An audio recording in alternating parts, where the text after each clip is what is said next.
A Hot Wheels 1969 Dodge Charger? Don't mind if I do, thank you very much. Let's get started. Now, before I strip the paint off this, I've stuck some masking tape on. The reason being, I'm going to want to re-establish some of the flames down the side of the car once I've stripped it and repainted it. So I'm just making a rough template here of the flames so that I can put them back in later.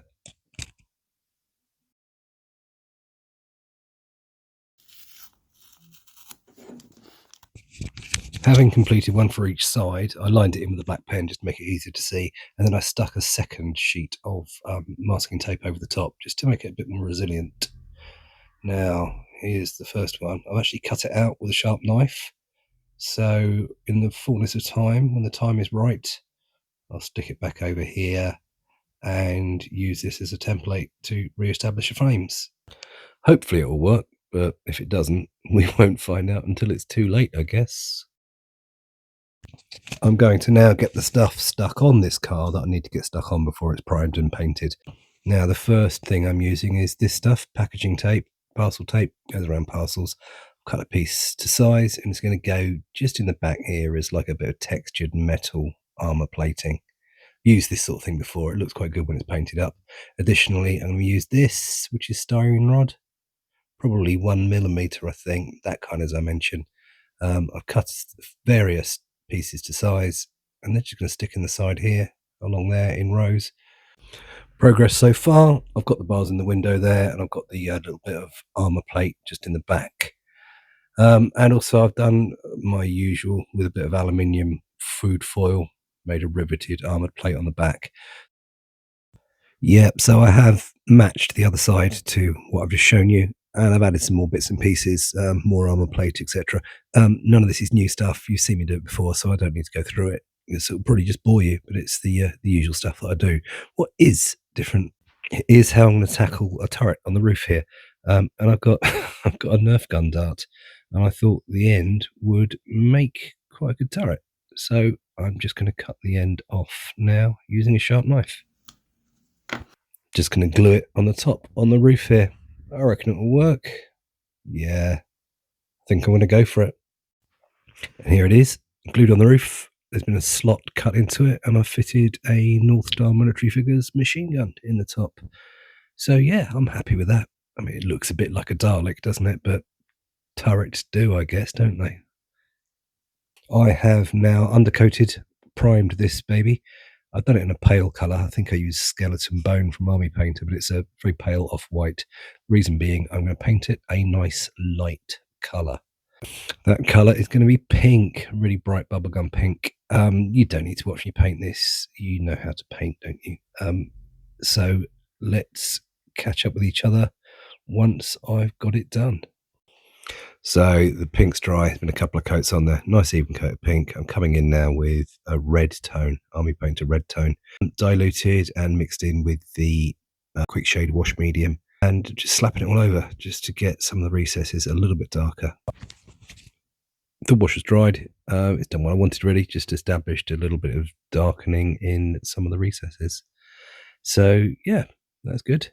I'll get on now with a little bit of very light dry brushing just to establish some highlights. Not very heavy at all, just a quick dust over really. Now onto the bit that I've been looking forward to and dreading in equal measure. Let's just stick the template back on. When I did this, I did mark in where the door corners would come just to give me a bit of a guide as to where the template needs to go back in. There's just enough tackiness left on the back of the tape for it to hold itself in place, but hopefully not be in danger of stripping off the paint when I peel it away again. I'm now going to take a small dry brush and just stipple some black paint over the template. I don't intend to get a finished look with this, just want enough paint down to show me where I need to paint the flames in.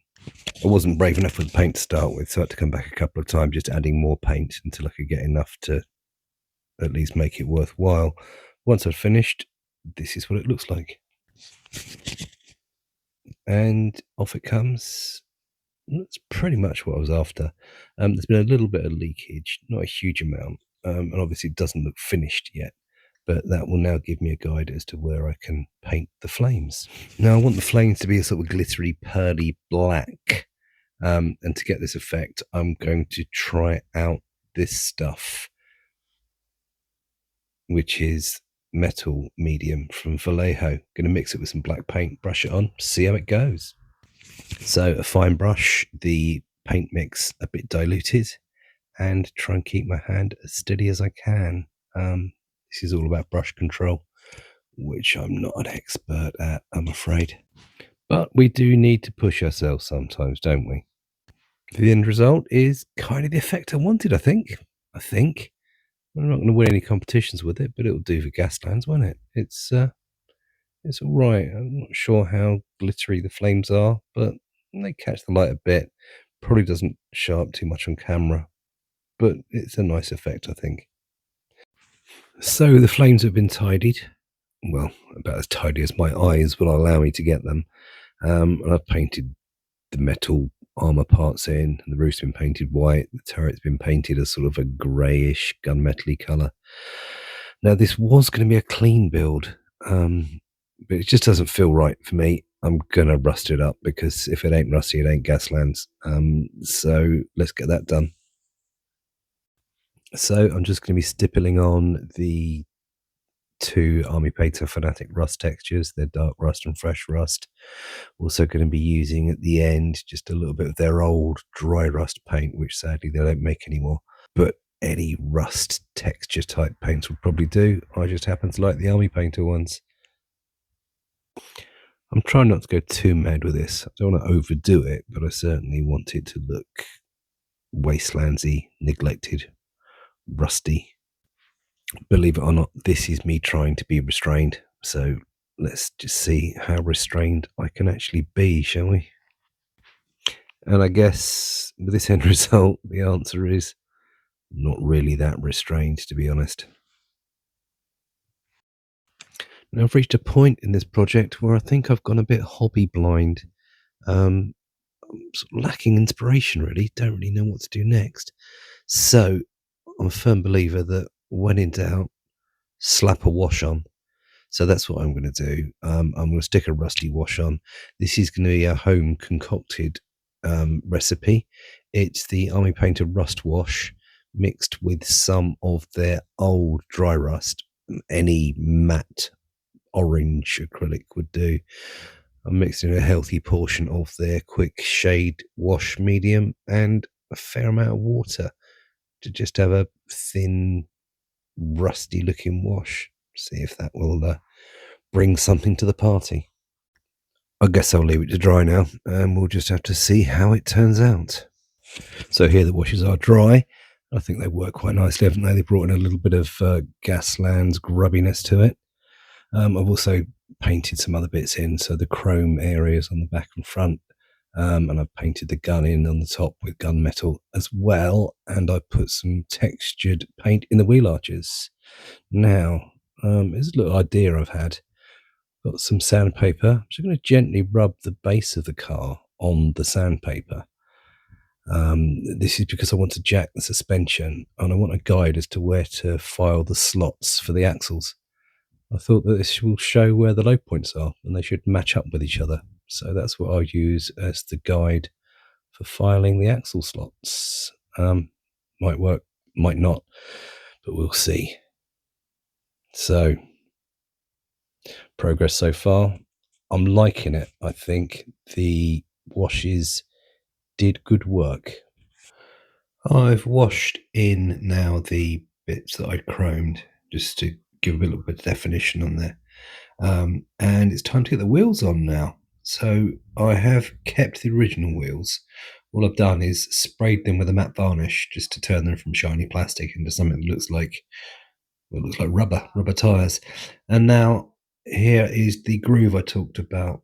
I've filed a groove on the base of the car there, so that the axle from the wheels can fit in, just slot in, just like that. And so now they're held in place with the suspension jacked up. And here it is. The wheels are now on. just going to give it a little dry brush with a dust coloured paint around the bottom just to finish it off. For future projects, I'd make sure that I blocked in the wheel arches there. A bit disappointed I didn't do that, but hey ho, we live and learn, don't we? Time, I think, for the glamour shots.